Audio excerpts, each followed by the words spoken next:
everyone, Ivy Lee Gaming here, and today we're playing Watcher of Realms.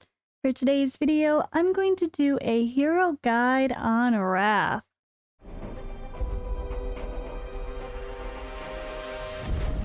The finest blood for the most untainted soul.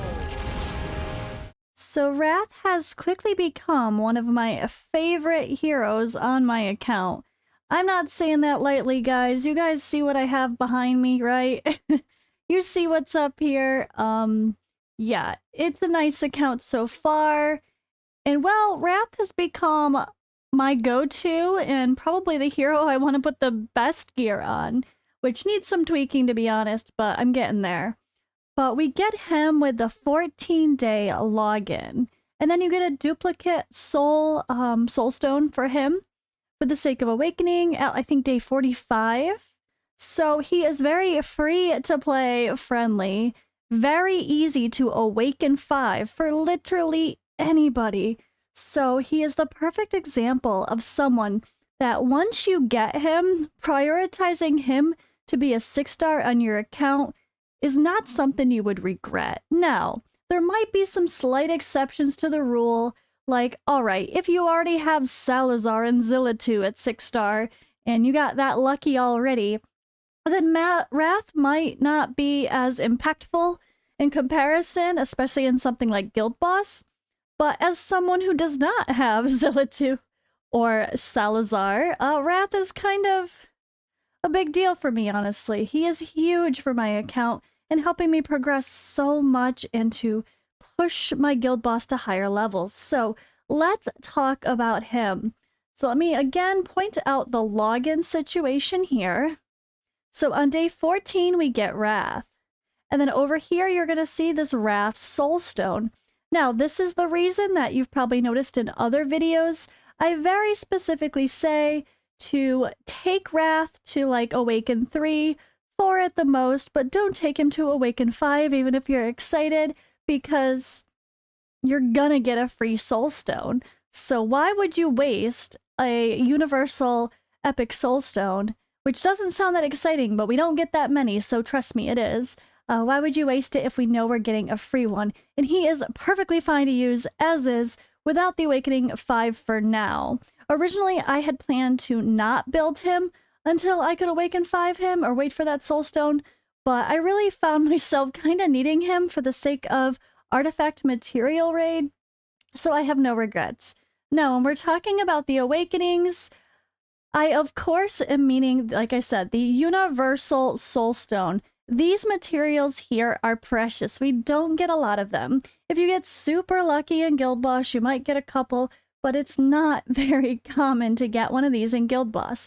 You're mostly just going to get these while progressing in Tide. And definitely do your Tide every day. Push, push, push. Never get stuck, ideally. So far, Tide's been very easy. I think for most people have seemed to say, yeah, when is Tide going to get hard? Because it's not hard yet, right? For the most part. As long as you're upgrading your talents and all of that. But yeah, this material here is perfectly acceptable to use on someone as good as Wrath. It's rare, so you want to save it for the rarer heroes like a very good lord. Don't just throw it on anybody. Now, he is absolutely worthy and he's so much fun.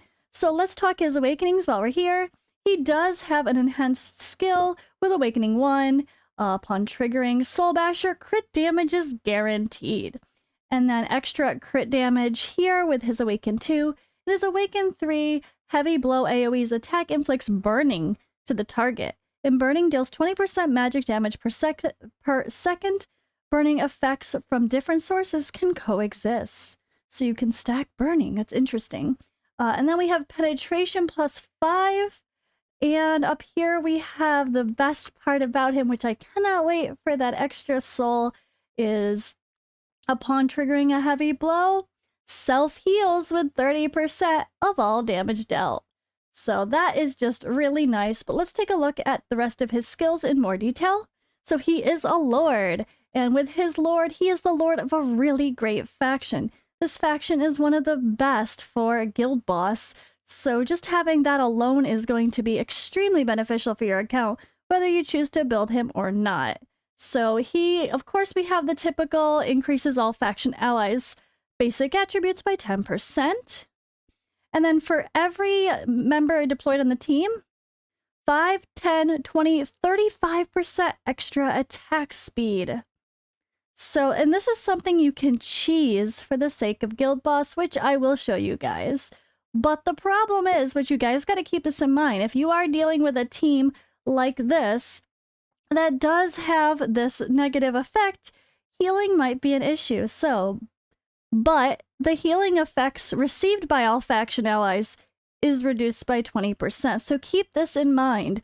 This is going to be an issue for anything you're doing where you're taking extra damage. Like if you're pushing campaign and some of those stages have acid rain or whatever it's called, the poison rain, and you're taking extra damage, or as Guild Raid 2 has the sandstorm where you're just constantly taking extra damage, this is probably the time not to put him in the Lord position.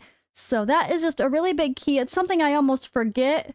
And I've wondered why I'm dying. And then sometimes I'm like, oh God, don't put him in the Lord position, actually, because in that case, we don't want to hurt the rest of the allies damage-wise. Or if you have a couple really strong healers, you might be able to make up for that loss. But if you're having trouble with Wrath as your leader and you're having issues with people dying in a tougher battle, you might want to take him out of the leader spot. Just keep that in mind. 20% less healing is kind of a big deal. So, but overall, the rest of the bonuses are going to be amazing in so many situations against bosses, especially Guild Boss. But his ultimate here, auto casts when activated, increases damage dealt by 30% for 30 seconds, during which time deals 115% damage up to 5 enemies every 3 attacks. And that's where you have the burning added as well. And then his basic attack is just a simple attack to one enemy with 110% damage dealt, which is physical damage, or normal damage as they call it. And then his auto, the next attack deals 90% additional damage for every 4 attacks. So just stacks up extra damage here, and that's really cool. And then again, this is crit damage is guaranteed. So guaranteed crit from this skill as well. And he's, as you can see by my books, well, let's do the final one. Let's do it. He is definitely a hero worth building. Stack as much damage on him as you can. Get those books. He's totally worth booking. And I have no regrets on this so far. Max promotions, max books, eventually max awakening. Oh yeah, in a good artifact, it doesn't hurt. So I happen to get a very good artifact. This is Scarlet Hunt. But guess what I do not have in my roster? Salazar. So this increases damage by 20% to targets with bleeding. So this is only helpful to me if I borrow a friend unit Salazar for sake of doing a higher level Guild Boss. But even when I've done some stages of Guild Boss without any friend unit with Salazar, and this is taking no extra effect, he's still a monster. He still outdamages all of my legendaries, which is really impressive. But keep this in mind. This might be something where if you're going in without a Salazar, maybe you don't use this one. Maybe you pick a different one that can actually benefit, increases his crit damage. That's going to benefit more. Or increases his crit rate, just making sure he actually crits every time is really important. So this is probably something I would do here. Like maybe I would swap for the sake of Guild Boss. It'd probably be smart for me when I'm not using a friend unit Salazar, like to do the easier stages. I would probably take this one from my Valkyra. So that way, this is the one we get for free. Ragnarok, we get this free during Hero's Path. So again, a free-to-play friendly option. Increasing crit damage when HP is low, even more damage. So yeah, let's just do that right now. Let's just do that right now. Why not? Why not? Let's swap this. Let's give Volka a different one. For the sake of stats, I might just give her that. But honestly, she's going to benefit from this. I'm not going to use... Sorry, Volka. Let's just give Valkyra that. Volkra can just have the bleeding one for now for the sake of stats. Ooh, but the stats. To It's a lot of stats to lose. But you know what? I really think that crit damage is going to come in handy. So for now, we're going to leave it. But yeah, this is a really big deal. It helps so much. And he is just such a strong unit. Whether or not you have a strong artifact on him or not, he's still going to be a monster. So speaking of the gear, I do have trying to get closer to 100% crit rate for him because his skills and his awakenings really do rely around crit damage. So you do want to crit. Of course, luckily the one skill does guarantee a crit, but you want everything to be critting. So you want to get that crit damage high.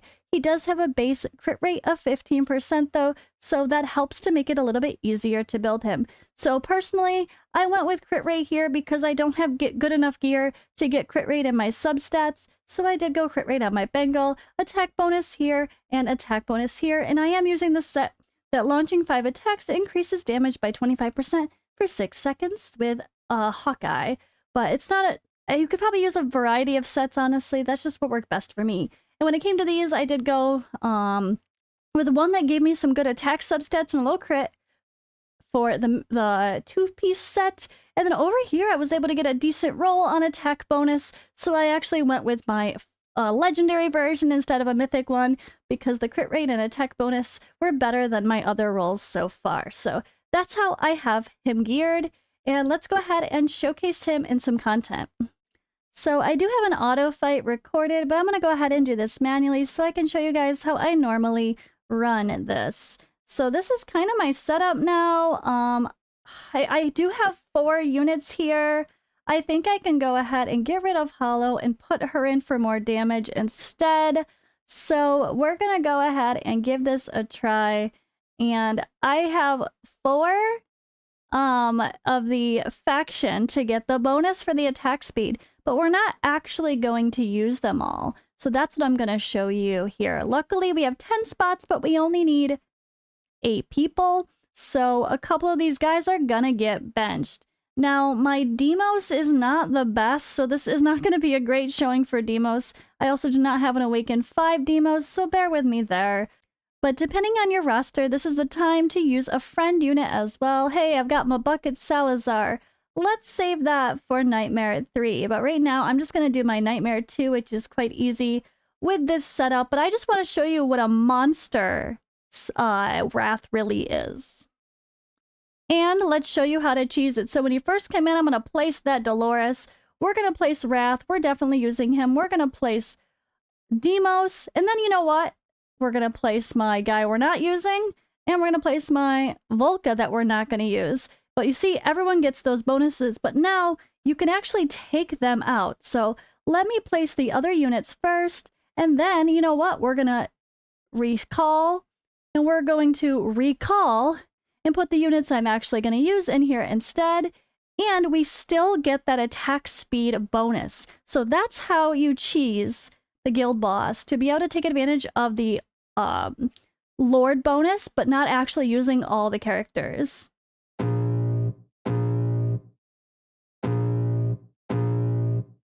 I can feel the blood creeping up from the heathens. Got will, got fight, got pride, got reason. If they wanna go eat, then you know I'm gonna feed them. If you're coming for me, hope you're ready for a demon. I got eyes in the back of my head, I'm seeing. Take me for granted and you know I'm leaving. I'ma take what's mine with the webs I'm weaving. I could take this crowd from seeing to believing. Got a taste for blood and my tongue keeps bleeding. From the words I spit, so sharp, so freezing. So cold, behold, frostbite they feeling. I could tear you apart or I could go heal them. Don't believe in fate, don't believe in ceilings. I just need a taste and my mind starts peeling. I don't pace myself, I grind on kneeling. Got lust for change, I just love the feeling.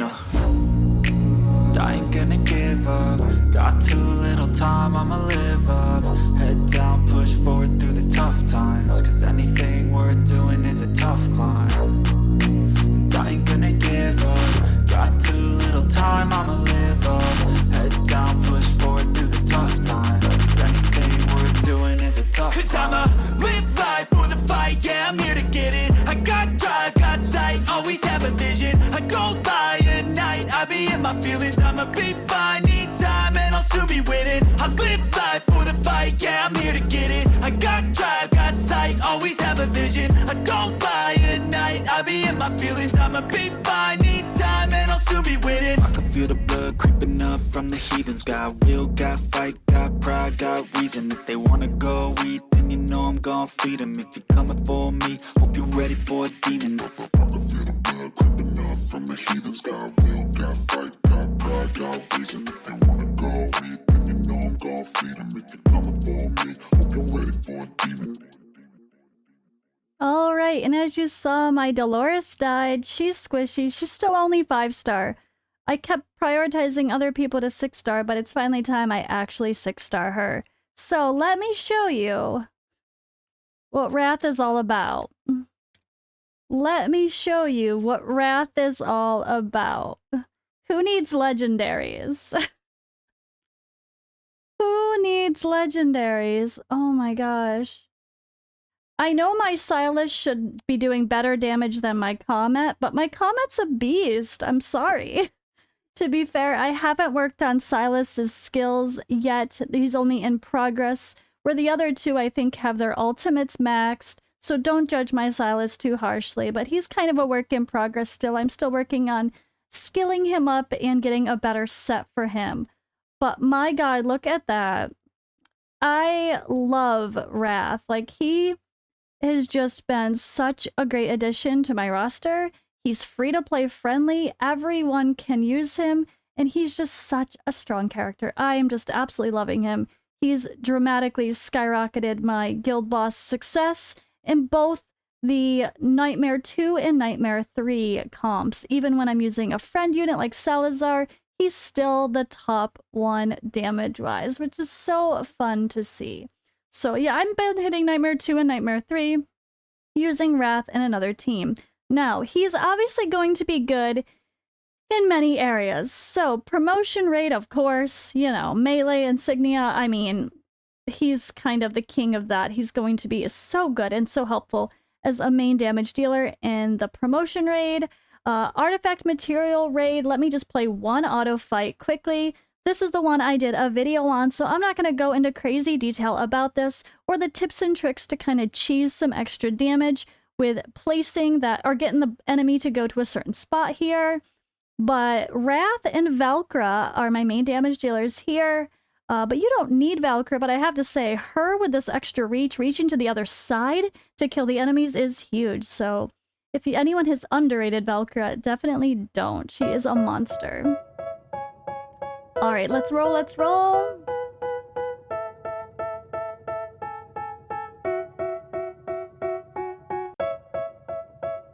And let's see the ending.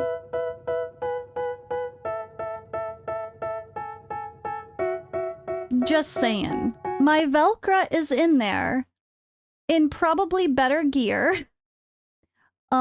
She does AoE damage. She hits multiple targets. She's not only attacking the boss, but she's also attacking the ads on the sides and killing them as well.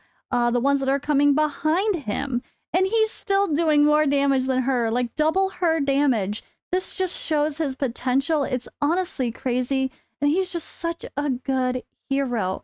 You can use him anywhere, and especially once you get that A5, the survivability that you're gonna get out of him is just incredible. So I am a huge fan. I think he's a really strong hero. Use him to cheese the guild boss for sake of his Lord aura.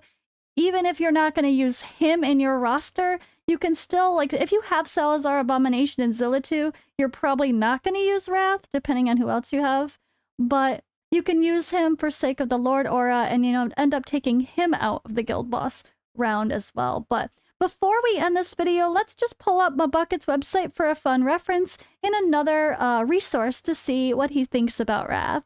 Alright, so Wrath for the tier list here, he does have him S, S-, in early and overall, guild boss, single target arena, sustain arena, artifact, S, gold experience, S. He's just so good. He's gonna do damage. He's got such a great Lord aura. So let's see what he says here about him. A great hero obtained as a day 14 login reward. Wrath provides great damage, a good Lord benefit for one of the best factions. At 5 awakenings is able to self-sustain, making him very valuable hero and it's considered one of the better than some legendaries.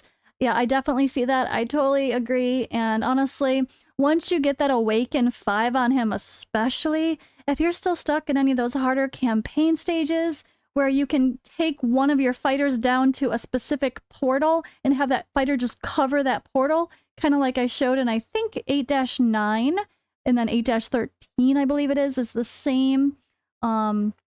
He can really fulfill that kind of a role of just, yeah, kind of being on his own and not needing a healer. But yeah, my bucket here does have some build suggestions regarding beginner, early, mid-game, and late game, and end game for DPS guides overall. So have a look at his website if you haven't already. But this is such a great tool. And yeah, Wrath is a beast. I'm really glad I built him sooner rather than later, but try to have some patience with those awakenings. Otherwise, when day 45 comes and you get his soul, it's literally wasted. But love him, great hero. Hope this was helpful. Hope you guys enjoyed this video, and I'll see you in the next one or live on Twitch.